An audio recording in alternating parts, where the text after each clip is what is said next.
আজকের বিশেষ নিবেদন ষষ্ঠীপদ চট্টোপাধ্যায়ের পাণ্ডব গোয়েন্দা, যার প্রথম পর্ব মিত্তির বাড়ির রহস্য।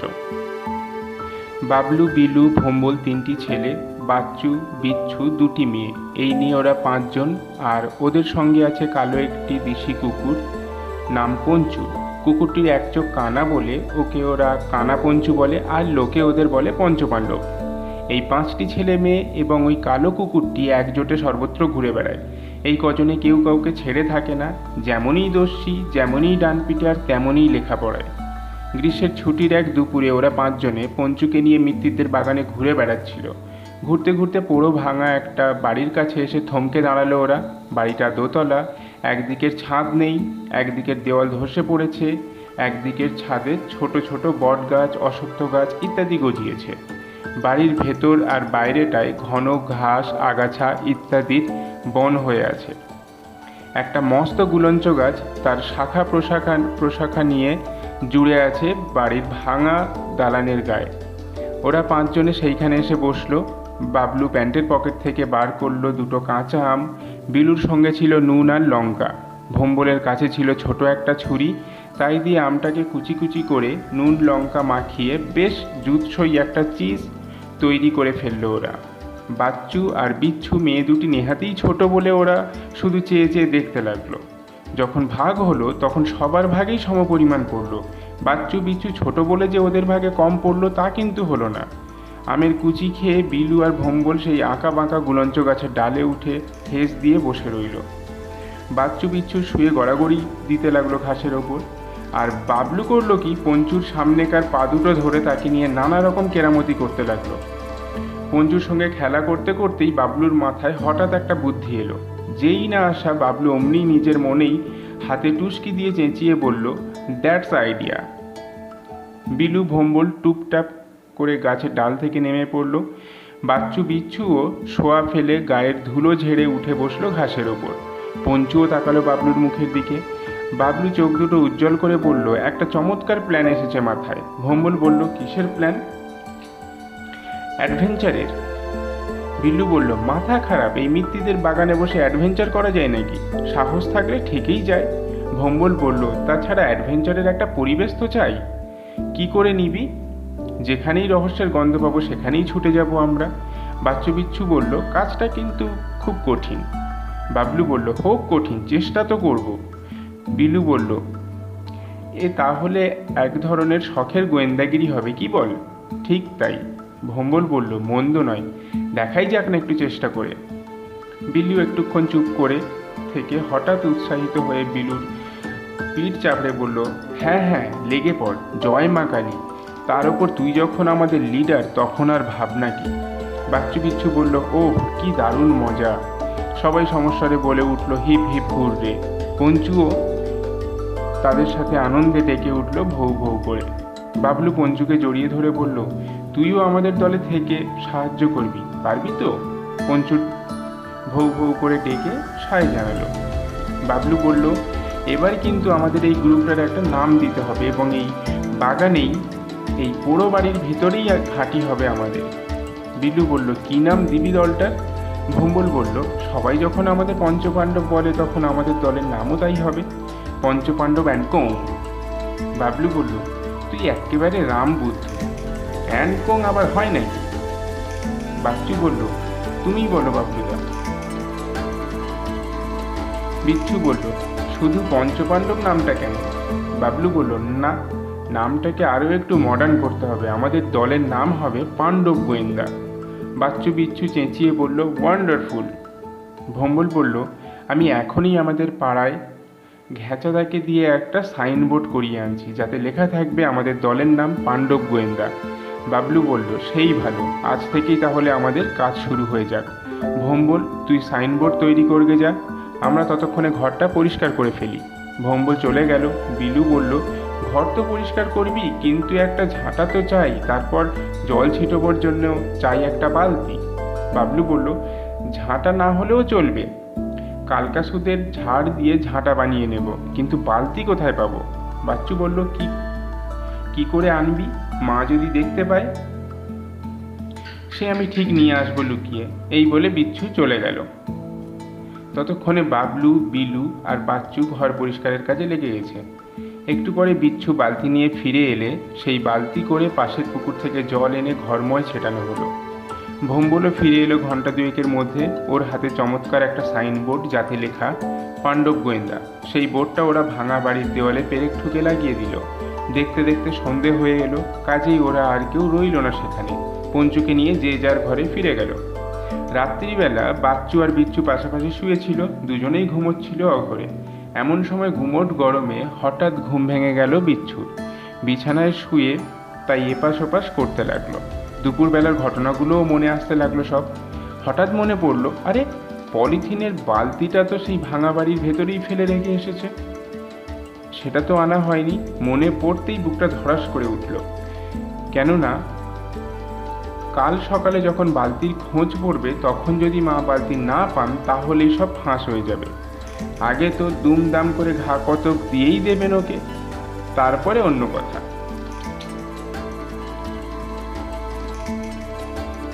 বিচ্ছু যে কি করবে কিছু ভেবে পেল না। পাশ ফিরে দেখলো বাচ্চু অঘরে ঘুমোচ্ছে। রাত এখন কত তাই বা কে জানে। বিচ্ছুর মনে হলো বাচ্চুকে একবার ডাকে, কিন্তু কেন কে জানে ওর এই আরামের ঘুমটা নষ্ট করতে খুব মায়া হলো বিচ্ছুর। তাই আবার উসখুস করতে লাগলো। তারপর একবার ডাকবো কি ডাকবো না ভাবতে ভাবতে মৃদু একটু টিপ্পনি দিয়ে ডেকে ফেললো বিচ্ছু। এই দিদি, দিদি শোন। বাচ্চুর ঘুম ভেঙে গেল, তবুও সে তন্দ্রা জড়ানো গলায় বলল, কি? শোন না ভালো করে। বাচ্চু বিরক্ত হয়ে বলল, বল না কি বলছিস। একটা খুব ভুল হয়ে গেছে রে। বাচ্চু এবার চোখ মেলল। কি হয়েছে? বালতিটা সেখানেই পড়ে আছে, নিয়ে আসা হয়নি। ঘুমের ঘোর ক্ষণিকের জন্য কেটে গেল বাচ্চুর। বলল, কি হবে তাহলে? তুই বল না কি হবে। মা সকালবেলা বালতি দেখতে না পেলে খুব বকবে। তাছাড়া মায়ের রাগ জানিস তো, আগেই মেরে দেবে দুমদাম করে। মারবার আগেই তুই কেঁদে দিবি, তাহলে কিচ্ছু হবে না বলে পাশ ফিরে শুলো বাচ্চু। বিচ্ছু বলল, বালতিটা যদি কেউ চুরি করে নিয়ে যায়? যাবে, যেমন নিয়ে গেছিস তুই বুঝবি এবার ঠেলা। বিচ্ছুর খুব ভয় হলো এবার। সে ভয়ে ভয়ে বলল, তুই একবার আমার সঙ্গে যাবি রে দিদি। বাচ্চু অবাক হয়ে বলল, কোথায়? সেইখানে। তোর কি মাথা খারাপ হয়েছে? এই রাত্রিরে সেখানে আবার কেউ যায় নাকি? বালতি না পেলে কাল সকালে কি কাণ্ডটা হবে বুঝতে পারছিস তো? যা হয় হবে, এখন চুপচাপ শুয়ে থাক দেখি, আমার ঘুম পাচ্ছে। এই বলে বাচ্চু পাশ ফিরে শুলো। বিচ্ছু আর কি করে, সেও চুপ করে শুয়ে রইল একপাশে। শুয়ে রইল, কিন্তু ঘুম এলো না। একটা দুশ্চিন্তা বারবার ওর মাথার মধ্যে ঘুরপাক খেতে লাগলো। সে শুয়ে শুয়ে শুধু সেই বালতির কথাটাই ভাবতে লাগলো।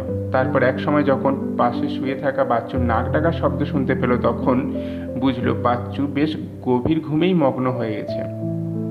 বিচ্ছু ততক্ষণে মনস্থির করে ফেলেছে সে আর বাচ্চুকে কোনো রকমে বিরক্ত না করে চুপি চুপি উঠে বসলো। তারপর আস্তে আস্তে দরজার কাছে গিয়ে খিলটা খুলে নেমে এলো রাস্তায় নেমে চারিদিকে একবার তাকিয়ে দেখলো বিচ্ছু। চারিদিক নিস্তব্ধ, শুধু লাইট পোস্টের আলোগুলো সেই ঘন অন্ধকারের জবনিকায় ভূতের মতো দাঁড়িয়ে আছে। বিচ্ছু পায়ে পায়ে বাবলুদের বাড়ির দিকে এগিয়ে চলল। বাবলুদের বাড়ির কাছে আসতেই দেখতে পেল বাবলুদের রকে বেশ খোশ মেজাজে কুণ্ডলি পাকিয়ে শুয়ে আছে পঞ্চু শুয়ে শুয়ে এক চোখে পিটপিট করে একবার দেখে নিল বিচ্ছুকে। তারপর বিচ্ছু ডাকবার আগেই আনন্দে লাফিয়ে লেজ নেড়ে নেড়ে ছুটে এলো বিচ্ছুর কাছে। এই অসময়ে বিচ্ছুর সঙ্গটা ওর কাছে সত্যিই অপ্রত্যাশিত ছিল। পঞ্চু একবার বিচ্ছুর পায়ের কাছে গড়াগড়ি খেয়ে কুঁই কুঁই করতে লাগলো। বিচ্ছু পঞ্চুর গায়ে হাত বুলিয়ে দিয়ে বলল, চল পঞ্চু, তোতে আমাদেরই যাই, সেই ভাঙা বাড়িতে গিয়ে বালতিটা নিয়ে আসি। পঞ্চু কি বুঝলো কে জানে, এই রাত দুপুরে একটা অভিযানের গন্ধ পেয়েই বুঝি সারা গা ঝাড়া দিয়ে খাড়া হয়ে দাঁড়ালো। বিচ্ছু পঞ্চুকে নিয়ে এগিয়ে চলল মিত্তিরদের বাগানের দিকে। রাতের অন্ধকারে বাগানের এক কোণে ভাঙা বাড়িটা যেন প্রেতপুরীর মতো থমথম করছিল। একে রাত্রির অন্ধকার, তার উপর ছায়া ছায়া কালো গাছপালাগুলো দেখলে বুকের ভেতরটা যেন ছ্যাঁত করে ওঠে। নেহাত পঞ্চু রয়েছে তাই, না হলে এই অন্ধকারে একা আসতে বিচ্ছুর সত্যিই খুব ভয় করত। অন্ধকারে কিছুই দেখা যাচ্ছে না। বিচ্ছু আর পঞ্চু নিঃশব্দে বাগান পার হয়ে সেই ভাঙা বাড়িতে গিয়ে জুটল। ঘরের ভেতরটা তখন ঘন অন্ধকারে ঢাকা ছিল বলে বালতিটা যে ঠিক কোনখানে আছে তা দেখতে পেল না বিচ্ছু। আর পঞ্চুও ঠিক বুঝতে পারল না বিচ্ছুর এখানে কিসের জন্য আসা। বিচ্ছু অনেকক্ষণ ধরে এদিক সেদিক খোঁজাখুঁজি করতে লাগলো বালতিটাকে। এমন সময় সিঁড়ির ওপর থেকে হঠাৎ এক জোরালো টর্চের আলো ওর মুখে এসে পড়ল। আর কে যেন একজন গম্ভীর গলায় বলে উঠল, কে রে তুই?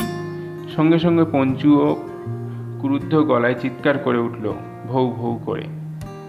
তারপরই আলো লক্ষ্য করে তীরের মতো ছুটে গেল সে। বিচ্ছু তখন ভয়ে কাঠ হয়ে গেছে। সে বুঝতে পারল না রাত দুপুরে এই লোকটাকে। পঞ্চু ছুটে যাওয়ার সঙ্গে সঙ্গেই সে ভয়ে কেঁদে উঠল। বিচ্ছুর কান্না শুনে ওর কোনো বিপদ হয়েছে মনে করে লোকটাকে ছেড়ে পঞ্চু আবার ছুটে এলো ওর কাছে। আর ঠিক তখনই মনে হলো কে বা কারা যেন ছাদের ওপর দিয়ে ছুটতে ছুটতে বাগানের দিকে লাফিয়ে পড়ল। পঞ্চুকে পেয়ে বিচ্ছুর মনে আবার সাহস ফিরে এলো। সে তখন কোনো রকমে বালতিটা খুঁজে নিয়ে পঞ্চুর সঙ্গে বাড়ির দিকে দৌড় দৌড় দৌড়। পরদিন সকালবেলা বাচ্চুকে সব কথা খুলে বলল বিচ্ছু। কাল রাতে সে আর পঞ্চু কিভাবে গিয়েছিল, কি দেখেছিল সব বলল। সব শুনে বাচ্চু চোখ দুটো বড় বড় করে বলল, বলিস কি রে, ভয় করলো না তোর? বিচ্ছু বলল, না, ভয় আবার কি। তুই সত্যিই বিচ্ছু। আমি হলে তো ভয়েই হার্ট ফেল করতাম। এই অন্ধকারে রাত দুপুরে একা একা, বাপ রে। বিচ্ছু বলল, তবে ভয় যে করেনি তা নয়, আলোটা যখন মুখের ওপর এসে পড়লো তখন খুব ভয় হয়েছিল। কি মনে হয়েছিল? আমি ভূত মনে করেছিলাম। বাচ্চু বলল, না না, ভূত নয়। ভূত হলে টর্চ ব্যবহার করতো না। এই নিশ্চয়ই চোর ডাকাতের ব্যাপার। তাই বলেই মনে হয়। এখন তাহলে কি করা যায়? ব্যাপারটা বাবলুদাকে জানানো উচিত। আমি একবার বাবলুদার কাছে যাই, তারপর বাবলুদা যা ডিসিশন নেবে তাই হবে। ঠিক, তুই তাহলে এখনই যা। বাচ্চু চলে গেল। দুপুরবেলা মিত্তিরদের বাগানে সেই ভাঙা বাড়িতে গিয়ে জমায়েত হলো সকলে। বাবলু, বিলু, ভোম্বল, বাচ্চু, বিচ্ছু এবং পঞ্চু, কেউ বাদ গেল না। বিচ্ছু ধীরে ধীরে গত রাত্রের ঘটনাটা সবিস্তারে খুলে বলল। শুনে তো অবাক সকলে।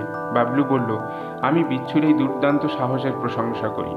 বিলু বলল, কিন্তু এই রকম যদি হয়ে থাকে তাহলে এর পরেও কি আমাদের এখানে ঘাঁটি গাড়াটা ঠিক হবে? ভোম্বল বলল, আলবাত হবে। এমন নিরিবিলি জায়গা আর কোথায় পাবো বল? তাছাড়া এই বাগানে যাতায়াত তো আমাদের একদিনের নয়। বিলু বলল, সে কথা ঠিক, কিন্তু কাল রাত্রে যা হয়ে গেল তারপরে। বাবলু বলল, দেখ, ভীতু ছেলের মতো কথা বলিস না। পাণ্ডব গোয়েন্দারা ভীতু নয়, এটাই প্রমাণ করতে হবে। আমাদের ঘাঁটি এখানেই থাকবে এবং সময় পেলেই আমরা এখানে এসে জড়ো হব। যাক, যে জন্য আমরা আমাদের এই পাণ্ডব গোয়েন্দা, তার উদ্বোধন আজই হবে।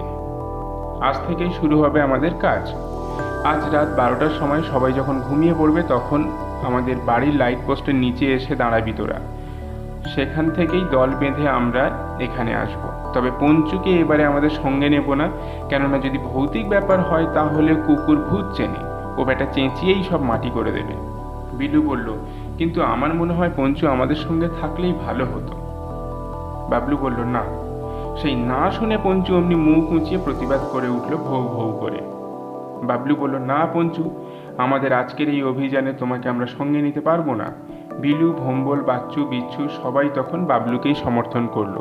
একেবারে পুরোপুরিভাবে ঠিক হয়ে গেল যে পঞ্চু ওদের সঙ্গে যাচ্ছে না। রাত তখন 12টা। বিলু, ভোম্বল, বাচ্চু, বিচ্ছু ঠিক সময়েই বাবলুদের বাড়ির সামনে লাইট পোস্টের নিচে এসে দাঁড়ালো। এসে দেখলো ওরা আসবার ঠিক আগেই বাবলু এসে চুপচাপ দাঁড়িয়ে আছে। তারপর যেই ওরা জড়ো হলো অমনি সবাই মিলে চলল মিত্তিরদের বাগানের দিকে। যথাসময়ে বাগানের সেই ভাঙা বাড়ির মধ্যে গিয়ে ঢুকলো সকলে। আজ আর এখানে আসতে অন্ধকারেও কোনো অসুবিধা হলো না, কেননা বাবলুর হাতে টর্চ ছিল। না হলে যা অন্ধকার তাতে পাশের লোককেই দেখা যায় না। বাবলু বলল, আজ রাত্রেই এই বাড়ির সমস্ত ঘর আমরা ঘুরেও দেখব। ভাগ্য ভালো থাকলে কালকে রহস্যের আজই উদ্ঘাটন হবে। বিলু বলল, দেখাই যাক, চোর ডাকাত কি ভূত। যদি ভূত হয় তাহলে আমরা এতজন যখন আছি তখন ভূত নিশ্চয়ই আমাদের কাছে আসবে না।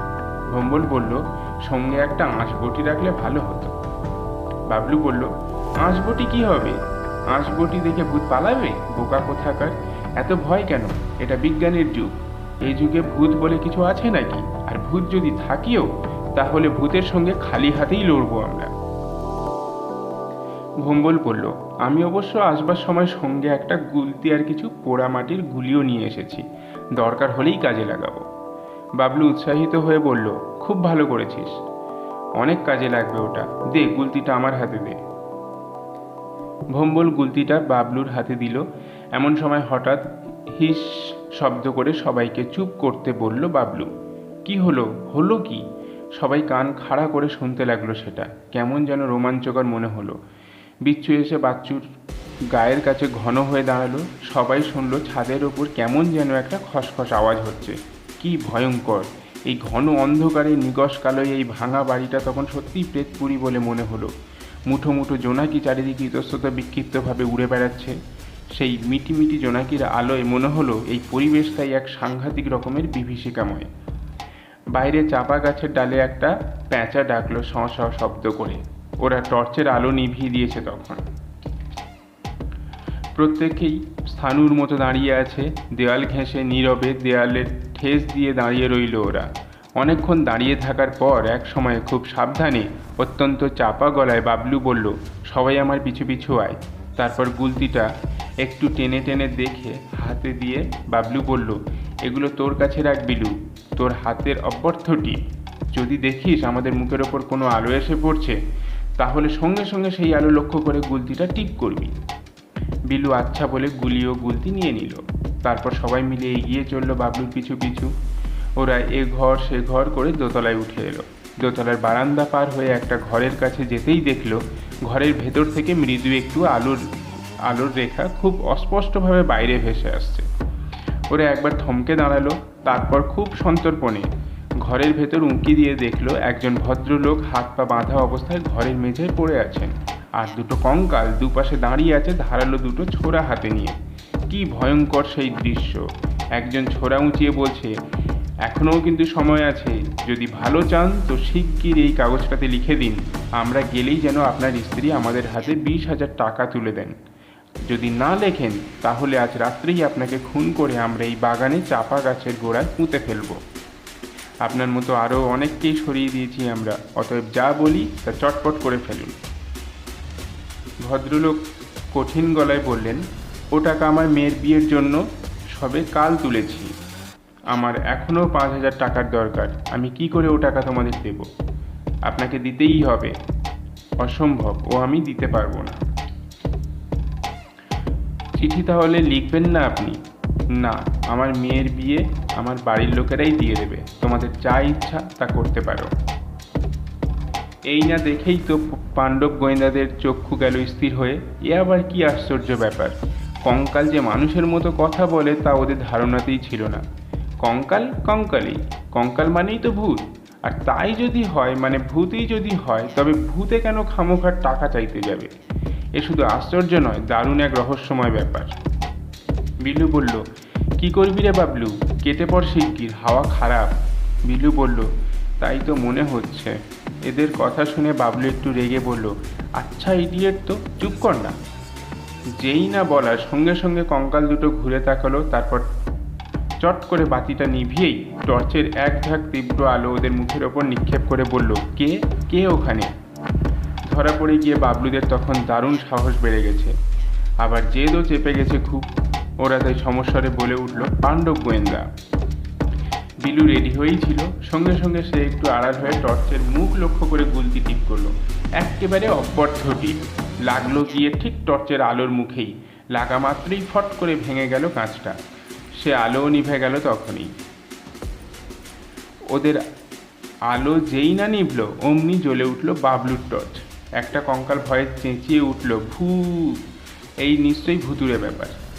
হাতের কাছে একটা আদলা ইট পড়েছিল। ভম্বল করলো কি, চট করে সেই ইটটা কুড়িয়ে নিয়ে ছুঁড়ে মারল কঙ্কালটার মুখে। পড়তেই যথেষ্ট। ইটের ঘা খাওয়া মাত্রই মাথা ঘুরে পড়ে গেল বাছাধন। সেই না দেখে অপর কঙ্কালটা ভয়ে বিস্ময়ে চমকে উঠল, মাই গড! বলেই এক লাফে পাশের ভাঙা জানালাটা দিয়ে হাওয়া, তারপর দূর দাঁড় করে ওপরে সিঁড়ি বেয়ে দে দৌড়। বাবলু, বিলু, ভম্বল, বাচ্চু, বিচ্ছু ও কঙ্কালটার দৌড়ের বহর দেখে অবাক হয়ে গেল। এমন সময় ছাদের ওপর থেকে পঞ্চুর গলা শোনা গেল ভৌ ভৌ করে। বাবলু অবাক হয়ে বলল, পঞ্চুর গলা না? পঞ্চু কোত্থেকে এলো? ওকে তো আনিনি আমরা। বিচ্ছু বলল, ও নিশ্চয়ই লুকিয়ে আমাদের পিছু পালিয়ে এসেছে। উফ, কি দুষ্টু! যাক, ভালোই হয়েছে। বাবলু জোরে চেঁচিয়ে ডাকলো, আয় আয় পঞ্চু আয়, আমরা এখানে আছি। কিন্তু কোথায় পঞ্চু? ওরা বারান্দার কাছে এগিয়ে এসে দেখলো পঞ্চু তখন পলায়মান সেই কঙ্কালটাকে ধরবার জন্য তীরের মতো ছুটছে। বাবলু বলল, যাক, পঞ্চু যখন গেছে তখন আর আমাদের ওদিকে মাথা ঘামাবার দরকার নেই। এখন ঘরের ভেতরে ঢুকে দেখা যাক ব্যাপারখানা কি।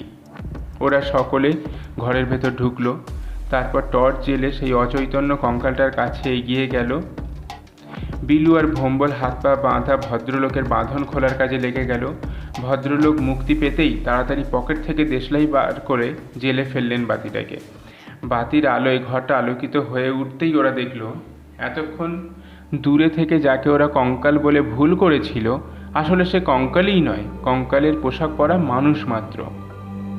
তার কালো পোশাকের ওপর সাদা সাদা ডোরা এমনভাবে আঁকা যে তাকে আচমকা দেখলে সত্যিকারের কঙ্কাল বলেই মনে হবে। মানুষটা তখনও অজ্ঞান হয়েই ছিল। ওরা সেই অবস্থাতেই বেশ শক্ত করে বেঁধে ফেললো তাকে। এদিকে সেই ভদ্রলোককে তো মুক্তির আনন্দে গদগদ হয়ে বাবলুকে জড়িয়ে ধরে বললেন, কে বাবা তোমরা? বিপদে আমার প্রাণ বাঁচালে। ঠিক সময়টিতে তোমরা এসে না পড়লে ওরা আমাকে নির্ঘাত মেরে ফেলতো। বাবলু বলল, আমাদের পরিচয় পরে পাবেন, এখন আপনি এক কাজ করুন, শিগগির গিয়ে পুলিশ ডেকে আনুন, একদম দেরি করবেন না, যান। আমরা ততক্ষণ এই লোকটাকে পাহারা দিই। ভদ্রলোক বললেন, ঠিক আছে, আমি এখনই গিয়ে পুলিশ নিয়ে আসছি, তোমরা একটু অপেক্ষা করো। এই বলে ভদ্রলোক চলে গেলেন। দূর থেকে পঞ্চুর ডাক তখনও কানে ভেসে আসছে। এই বাড়ির পিছন দিকেই একটা পুকুর আছে, সেই পুকুরের পাড় থেকে পঞ্চুর গলার স্বর ভেসে আসছে। বাবলু বলল, আমার মনে হয় কঙ্কালের পোশাক পরা সেই লোকটা পালাতে না পেরে জলে ঝাঁপ দিয়েছে, আর পঞ্চুও ছাড়বার পাত্র নয়, বোধহয় উঠতে দিচ্ছে না ব্যাটাকে। খানিক পরেই বাগানের বাইরে একটা গাড়ি থামার শব্দ পাওয়া গেল। ভম্বল বারান্দার কাছে এগিয়ে গিয়ে টর্চের আলো ফেলে দেখলো সত্যিই পুলিশের গাড়ি সেটা। গাড়ি থেকে নেমে কয়েকজন পুলিশ বাগানে ঢুকতেই ভম্বল ওপর থেকে হেঁকে বলল, আমরা সবাই এখানে আছি, আপনারা সোজা উপরে উঠে আসুন। পুলিশের লোকেরা দ্রুত উপরে উঠে এলো। ওদের সঙ্গে ছিলেন সেই ভদ্রলোক আর থানার ওসি। ভদ্রলোক বললেন, এই সেই ছেলেরা যারা আমার জীবন রক্ষা করেছে। ওসি বাবলুর কাঁধে হাত রেখে বললেন, তোমাদের পরিচয়? আমরা পাণ্ডব গোয়েন্দা। আজকের দিনে তোমাদের মতন ছেলে মেয়ে দেখা যায় না। তা পাণ্ডব গোয়েন্দার মানে তো কিছু বুঝলাম না ভাই, এ রাত্রে তোমরা এখানে কি করতে এসেছিলে? বাবলু তখন একে একে সব কথা খুলে বলল। সব শুনে ওসি অত্যন্ত খুশি হয়ে বললেন, এই যে ভদ্রলোকের জীবন রক্ষা করলে তোমরা, ইনি কে জানো? ইনি একজন অধ্যাপক, তোমরা হয়তো নামও শুনে থাকবে। বাবলু বলল, কি নাম? এর নাম ভবেশ রায়। বাবলু বলল, হ্যাঁ হ্যাঁ শুনেছি। এমন সময় ওসির চোখ পড়ল সেই কঙ্কালের পোশাক পরা লোকটির দিকে। লোকটিকে দেখেই চমকে উঠলেন, আরে এ ব্যাটা তো একজন দাগি আসামি, আমি অনেক দিন ধরে খুঁজছিলাম ব্যাটাকে, বেশ কয়েকটা মার্ডার কেস ঝোলানো আছে ব্যাটার নামে। বাবলু বলল, আরও একজন আছে স্যার। কোথায়?